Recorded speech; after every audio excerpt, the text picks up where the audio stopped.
मधुबन के बाबा,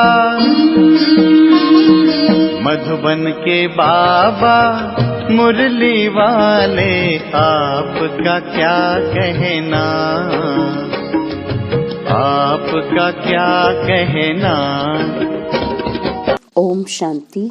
आज 20 जनवरी 2022 के साकार मधुर महावाक्य हैं। आज मीठे मीठे बाप दादा बोले, मीठे बच्चे, आधा कल्प से जो 5 विकारों की बीमारियां लगी हुई थी वह अब छूटी की छूटी, इसलिए अपार खुशी में रहना है। बाबा ने कहा, मीठे बच्चे, आधा कल्प से जो 5 विकारों की बीमारियां लगी हुई थी वह अब छूटी की छूटी, इसलिए अपार खुशी में रहना है। और बाबा ने आज हमसे प्रश्न पूछा है कि तुम बच्चों को अब कौन सी एक हॉबी रखनी है, किन बातों से तुम्हारा ताल्लुक नहीं है। और उत्तर में बाबा कहते कि एक बाप से पूरा वर्षा लेने की हॉबी रखनी है। बाबा कहते मनुष्यों को तो अनेक प्रकार की हॉबियां होती हैं, तुम्हें वह सब छोड़ देनी है। तुम ईश्वर के बच्चे बने हो, बाप के साथ वापस जाना है, इसलिए इस शरीर से ताल्लुक रखने वाली सब बातों को भूल जाना है। पेट को 2 रोटी खिलानी है और नई दुनिया से बुद्धि लगानी है कि इस शरीर से ताल्लुक रखने वाली सब बातों को भूल जाना है। पेट को 2 रोटी खिलानी है और बुद्धि नई दुनिया से लगानी है। ओम शांति। और आज मुरली का गीत है, जिसका साथी है भगवान, उसको क्या रोके आंधी और तूफान। ओम शांति। जो भी अनन्य महावीर अडोल बच्चे हैं वह समझते हैं कि अनेक प्रकार के मनसा तूफान भी आएंगे और कैलेमिटीज, बीमारियां आदि भी आएंगी, क्योंकि अब पिछाड़ी का पंप है। माया खूब झोंके लगाएगी। जो पक्के निश्चय बुद्धि हैं उन्हों को तो मालूम पड़ता है कि शरीर के हिसाब किताब भी चुकतू होंगे। जब कोई बीमारी छूटने पर होती है तो खुशी होती है। तो बाबा कहते अब हम इस बीमारी से छूटने वाले हैं। तुम जानते हो बाकी थोड़े रोज हैं। ये 5 विकारों की बीमारी आधा कल्प की लगी हुई है, जिससे मनुष्य अजामिल जैसे पाप आत्मा बन जाते हैं। ऐसी दुनिया अब बाकी थोड़े रोज है। यह बीमारियां छोटी की छोटी। बाबा कहते दुनिया तो इन बातों को नहीं जानती। वह तो जैसे कि आसुरी बुद्धि है, वह तो हाय हाय करते रहेंगे और तुम तो यह घटनाएं देखते रहेंगे। बाबा कहते तुम्हारा इन बातों से कोई ताल्लुक नहीं है। यह कोई नई बात नहीं है, यह तो होना ही है। इसमें डरने की कोई बात नहीं। बाकी थोड़ा समय है। बाबा कहते पेट को तो 2 रोटी खिलानी है। अभी अपने को हॉबी है बाबा से वर्षा लेने की। अनेक प्रकार की हॉबी मनुष्य को होती है, यहाँ कोई हॉबी नहीं। बाबा कहते शरीर के साथ ताल्लुक रखने वाली बातों को भूल जाना है। हम ईश्वर के बन गए, अब वापिस बाबा के पास अथवा साजन के पास जाना है। यह साजन भी बड़ा विचित्र है। विचित्र होने के कारण उनको पूरा याद नहीं कर सकते। यह नई रस्म है ना। आत्मा को परमात्मा को याद करना है। ऐसे तो कभी याद किया ही नहीं है आधा कल्प से। सत्युग में सिर्फ इतना समझते हैं कि हम आत्मा है, बस, और कोई ज्ञान नहीं। हम आत्मा एक शरीर छोड़ दूसरा लेंगे। यहाँ तो आत्मा को परमात्मा बना दिया है। परमात्मा स्वयं सर्वव्यापी कह देते हैं। अभी यह पुरानी दुनिया जैसे कि तुम्हारे लिए ही नहीं। बाबा कहते बुद्धि नई दुनिया से लगी हुई है। जैसे कोई नया घर बनता है तो बुद्धि पुराने घर से निकल नए में लग जाती है। बाबा कहते अभी इतने धर्म वाले कॉन्फ्रेंस आदि करते हैं, परंतु एक का भी बुद्धि योग परमपिता परमात्मा से नहीं है। अभी तुमको सिखलाने वाला बाप मिला है, वही ज्ञानेश्वर और योगेश्वर है। ईश्वर जो अपने साथ योग लगाना सिखलाते हैं। ज्ञानेश्वर माना ईश्वर में ही ज्ञान है, वही ज्ञान और योग सिखा सकते हैं। बाबा कहते जिनको पक्का निश्चय है वह तो समझते हैं कि इस दुनिया में हम थोड़े समय के लिए हैं, हमको तो वापस जाना है। जैसे नाटक में एक्टर्स को मालूम पड़ जाता है कि बाकी थोड़ा समय है, फिर हम घर जाएंगे। घड़ी को देखते रहते हैं। बाबा कहते तुम्हारी है बेहद की घड़ी। तुम जानते हो, क्या जानते हैं कि यह अंतिम जन्म है। तो तुमको तो बड़ी खुशी होनी चाहिए कि हमको यह पुराना शरीर छोड़ विश्व का प्रिंस और प्रिंसेस बनना है। हमारे मम्मा बाबा भी जाकर प्रिंस प्रिंसेस बनेंगे। बच्चों को भी अच्छी दौड़ी लगाकर विजय माला में नजदीक नंबर में आना चाहिए। बाबा से कोई पूछे तो बाबा बतला सकते हैं कि तुम्हारी चलन ऐसी है जिससे दिखाई पड़ता है कि तुम बरोबर विजय माला में नजदीक आ जाएंगे। बाबा कहते खुद को भी मालूम पड़ जाता है कि हम कहाँ तक पास होंगे। कोई तो समझते हैं कि हम कभी भी पास नहीं होंगे। बाबा कहते भल बाबा का बच्चा हूँ, सब कुछ सरेंडर किया है, बाबा की गोद में बैठा हूँ, परंतु धारणा नहीं है तो ऊंच पद मिल न सके। देखो बाबा कहते धारणा नहीं है तो ऊंच पद मिल न सके। जो ग्रस्त व्यवहार में रहकर सर्विस कर रहे हैं वह यहाँ रहने वालों से अच्छा पद पा सकते हैं, और देखने में आता है कि वह बहुत तीखे जा रहे हैं। सिर्फ साथ में रहने से थोड़ा फायदा होता है। बादल सागर के पास आए, भरे और फिर गए बरसने। तो बाबा कहते मुरली तो सब तरफ जाती रहती है। मुरली सुनकर फिर सुनाते भी हैं, बहुत सर्विस करते हैं। वह अच्छा ऊंच पद पा लेते हैं मेहनत से, और यहाँ मेहनत नहीं होती है तो गिर पड़ते हैं। सारा मदार पुरुषार्थ पर है। अपनी नब्ज आपे ही देखी जा सकती है। समझ सकते हैं इस पुरुषार्थ से मैं क्या पद पाऊंगा। अब पुरुषार्थ कर ऊंच पद नहीं पाया तो कल्प कल्पांतर ऐसे पद होगा। तो बाबा कहते ये है बेहद का ड्रामा। अपने को अब बेहद की बुद्धि मिली है। ड्रामा के आदि मध्य अंत को जानना बड़ा मजा है, परंतु माया के तूफान ऐसे हैं जो कुछ न कुछ उल्टा करा लेते हैं। अच्छे अच्छे बच्चों को माया जीत लेती है। आगे चल वृद्धि भी जास्ती होगी, तुम्हारा नाम बाला होगा। अब दिल्ली में रिलीजियस कॉन्फ्रेंस होती है। कॉन्फ्रेंस में समझाने की बड़ी अच्छी बुद्धि चाहिए, बहुत अच्छी लिखा पढ़ी चलनी चाहिए। बाबा कहते हेड्स जो होते हैं उन्हों की पहले छोटी कमेटी होती है, फिर बड़ी कॉन्फ्रेंस बुलाते हैं। पोप आदि का पहले से सब प्रबंध किया जाता है। यह भी कॉन्फ्रेंस में बहुत ख्यालात करते हैं। तो ऐसी कॉन्फ्रेंस में बड़े बुद्धिमान बच्चे चाहिए, जो बड़े बड़े समझदार हैं, उनको जाकर समझाना चाहिए। पहले तो यह बात निकालो कि हेड कौन है। अब बाबा भी आया हुआ है। इनके पहले तो किसको भी देवी देवता धर्म का पता ही नहीं था। अभी खुशी होती है कि देवी देवता धर्म का भी हेड है।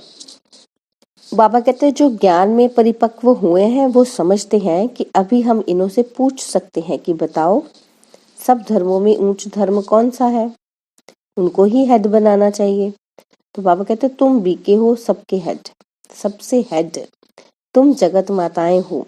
मर्तबा भी माताओं का दिखाते भी हैं कि कुमारियों ने बाण मारे हैं भीष्म पितामह आदि को। तो बाबा कहते इन कुमारियों के आगे सबको आना है, तो यह समझाना पड़ता है कि ऊंच से ऊंच कौन है। फिर समझ जाएंगे कि सर्वव्यापी का ज्ञान झूठा है। तो बाबा कहते अभी तुम हो युद्ध के मैदान पर। बाप का परिचय देना तुम्हारे लिए कोई नई बात नहीं है। बाबा कहते अच्छे अच्छे जो बच्चे हैं उन्हों को नशा चढ़ा हुआ है। यह पाठ तो अनेक बार हमने बजाया है। अभी ये पुरानी दुनिया खत्म हो जानी है, यह पुराना चोला छोड़ना है और फिर नए सिर आकर पाठ बजाएंगे। बाबा कहते अभी तुम्हारी बुद्धि विशाल बनी है। अब ये पुराना चोला छोड़ना है और फिर 84 जन्म नए नए चोले लेते रहे। तो बाबा कहते ये बुद्धि में सदैव रहना चाहिए। हर एक पाठधारी को अपने अपने पाठ का तो पता होना चाहिए ना। 84 जन्म ले पाठ बजाया, अब खेल पूरा होता है, यह चोला भी पूरा होता है, सृष्टि भी तमो प्रधान है। अब हमारी राजधानी स्थापन हो जाएगी और फिर विनाश शुरू होगा। हम जाकर विश्व के मालिक बनेंगे दूसरे जन्म में। यहाँ जो पढ़ते हैं तो उससे इस जन्म में ही मिलता है। बाबा कहते तुमको वह फिर याद आया कि हम जाकर दैवी जन्म लेंगे और फिर क्षत्रिय जन्म लेंगे। बाबा कहते ये बुद्धि में टपकना चाहिए, तब खुशी का पारा रहेगा। जो अच्छे अच्छे पुरुषार्थी होंगे उनकी बुद्धि में ऐसी ऐसी बातें चलती रहेंगी। बाबा ने समझाया है कि कर्म तो करना ही है, फिर अपने याद के चार्ट को बढ़ाना है। बाबा कहते रात का टाइम अच्छा है, इसमें कोई थकावट नहीं होती है। सारा समय उस अवस्था में नहीं रह सकते, फिर तूफान आते हैं तो थका भी देते हैं। ना चाहते हुए भी तूफान आ जाते हैं, वह थकावट करेंगे, बाकी बाप को याद करते रहेंगे, टॉपिक आदि निकालते रहेंगे तो उसमें माथा और ही भरपूर हो जाएगा। यह बाबा का अनुभव है। बाबा कहते तूफान तो बहुत आएंगे, जितना रुस्तम बनेंगे उतना माया जास्ती पछाड़ेगी। यह एक लॉ है। बाप कहते हैं माया बड़ी बलवान है, क्योंकि उनका राज्य अभी जाना है तो खूब तूफान मचाएगी। बाबा कहते उनसे डरना नहीं है। शरीर को कुछ होता है तो वह भी कर्म भोग है, इसमें घुटका नहीं खाना। बाबा कहते पिछाड़ी का शरीर है, बाकी थोड़ा समय है, ऐसा करते खुशी में रहते हैं। ड्रामा में इस समय तुम सबसे जास्ती मर्तबे वाले हो, क्योंकि परमपिता परमात्मा की गोद ली है। तुम्हारे में भी जो अच्छे पुरुषार्थी हैं, उन्हों जैसा सौभाग्यशाली कोई नहीं। बाबा कहते ये ईश्वरीय सुख बहुत ऊंच है। तुम समझा सकते हो भारत ही स्वर्ग था, अविनाशी खंड है, और कोई धर्म नहीं था, वह तो बाद में आए हैं। सूर्यवंशी राजधानी पास्ट हुई तो फिर चंद्रवंशी हुए। उनकी हिस्ट्री ज्योग्राफी का किसी को पता ही नहीं है, अभी तुम्हें पता पड़ा है। तो बाबा कहते वहां थोड़े कोई भी जानते हैं कि सत्युग के बाद त्रेता होता है, तो 2 कला कम होने से वह सुख कम हो जाता है। बाबा कहते ये ज्ञान सत्युग में हो तो अंदर ही गुटका रहे तो दिल खाएगी कि हम फिर उतरेंगे, राजाई ही अच्छी नहीं लगेगी। तो बाबा कहते यहाँ भी कोई कोई कहते हैं कि हम स्वर्ग के मालिक बनेंगे, फिर नीचे उतरना पड़ेगा, परंतु वहां फिर भी राजाई मिलने की खुशी है। अभी तुमको बाबा त्रिकालदर्शी बना रहे हैं। लक्ष्मी नारायण जो स्वर्ग के मालिक हैं, वह भी त्रिकालदर्शी नहीं है। बाबा कहते संगम पर ही बाप आकर तीसरा नेत्र ज्ञान का दे त्रिकालदर्शी बनाते हैं। देवताओं को ये सब अलंकार क्यों देते हैं? क्योंकि वे फाइनल में है। ब्राह्मण तो गिरते और चढ़ते रहते हैं, उनको अलंकार कैसे दे सकते हैं? शोभते ही नहीं। बाबा कहते ड्रामा में कितना वंडरफुल राज है। सुदर्शन चक्रधारी ब्राह्मण ही है। इस ज्ञान से ही तुम देवता बनते हो। इस समय तुम सुदर्शन चक्रधारी, त्रिनेत्री, त्रिकालदर्शी हो, यह तुम्हारा टाइटल है। बाबा कहते ये सब बातें समझने और समझाने की हैं। पहले पहले बाप का परिचय देना है। परमपिता परमात्मा से आपका क्या संबंध है? उनका नाम ही है गॉडफादर। ऐसे थोड़ी कहेंगे कि गॉडफादर सर्वव्यापी है, वह तो बाप है ना।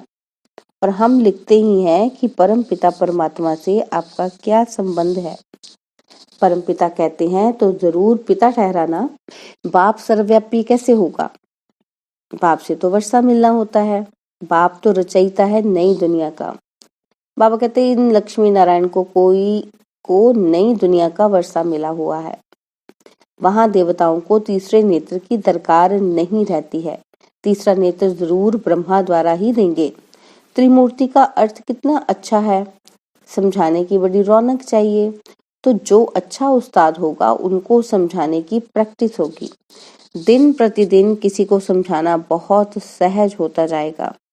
परमपिता परमात्मा आपका क्या लगता है? कहेंगे बाप लगता है। बाप है नई दुनिया का रचता। सत्युग में देवी देवताओं का राज्य था, जरूर उनको प्रॉपर्टी मिली होगी परमपिता परमात्मा से। राजयोग सीख रजाई पाते हैं, हम सब भी के हैं। कोई को भी समझाओ।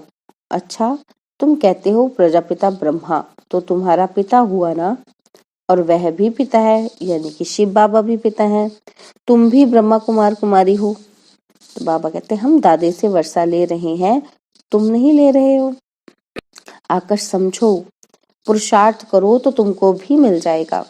प्रजापिता ब्रह्मा और जगदम्बा 2 है मुख्य, और वर्षा मिलता है लक्ष्मी नारायण पद से। बच्चों को बहुत प्रकार से समझाते हैं। बड़ी बड़ी कॉन्फ्रेंसेस में तुम बच्चे जाओ तब नाम वाला हो। हमारी बात ही ज्ञान की है, दूसरी सबकी बातें हैं भक्ति की। ज्ञान से हमको अथॉरिटी है, कोई से भी पूछने की, परंतु समझने वाले भी कोई झट समझते नहीं है, बखेरे बहुत करते हैं। बाबा कहते समझ जाए तो सारी आबरू ही चट हो जाए। लिखा हुआ है कि कुमारियों ने भीष्म पितामह को जीता है। यह होना है, ड्रामा में यह पार्ट है जरूर। अच्छा, मीठे मीठे सिकिलदे बच्चों प्रति माता पिता बाप दादा का याद प्यार और गुड मॉर्निंग। रूहानी बाप की रूहानी बच्चों को नमस्ते। हम रूहानी बच्चों की रूहानी बाप दादाजी को दिलवा जान सिकवा प्रेम से नमस्ते। ओम शांति। प्यारे बाबा, मीठे बाबा, मेरे बाबा, शुक्रिया बाबा, शुक्रिया बाबा, शुक्रिया बाबा। धारणा के लिए मुख्य सार है। पहला पॉइंट है, विजयमाला में आने के लिए मम्मा बाबा के समान सर्विस करनी है, मुरली धारण कर फिर सुनानी है, चलन बड़ी रॉयल रखनी है। और सेकंड पॉइंट है, अपनी विशाल बुद्धि से इस बेहद ड्रामा को जान अपार खुशी में रहना है। तूफानों से डरना नहीं है, ज्ञान मंथन से बुद्धि को भरपूर रखना है। और बाबा ने वरदान दिया कि विपरीत भावनाओं को समाप्त कर अव्यक्त स्थिति का अनुभव करने वाले सद्भावना संपन्न भव। विपरीत भावनाओं को समाप्त कर अव्यक्त स्थिति का अनुभव करने वाले सद्भावना संपन्न भव। बाबा ने समझाया कि जीवन में उड़ती कला व गिरती कला का आधार दो बातें हैं, भावना और भाव। सर्व के प्रति कल्याण की भावना, स्नेह सहयोग देने की भावना, हिम्मत उल्लास बढ़ाने की भावना, आत्मिक स्वरूप की भावना व अपनेपन की भावना ही सद्भावना है। ऐसी भावना वाले ही अव्यक्त स्थिति में स्थित हो सकते हैं। अगर इनके विपरीत भावना है तो व्यक्त भाव अपनी तरफ आकर्षित करता है। किसी भी विघ्न का मूल कारण यह विपरीत भावनाएं हैं। और स्लोगन है, सर्वशक्तिमान बाप जिसके साथ है, माया उसके सामने पेपर टाइगर है। ओम शांति। और अब यह एक बहुत अच्छी वीडियो भी जरूर देखें।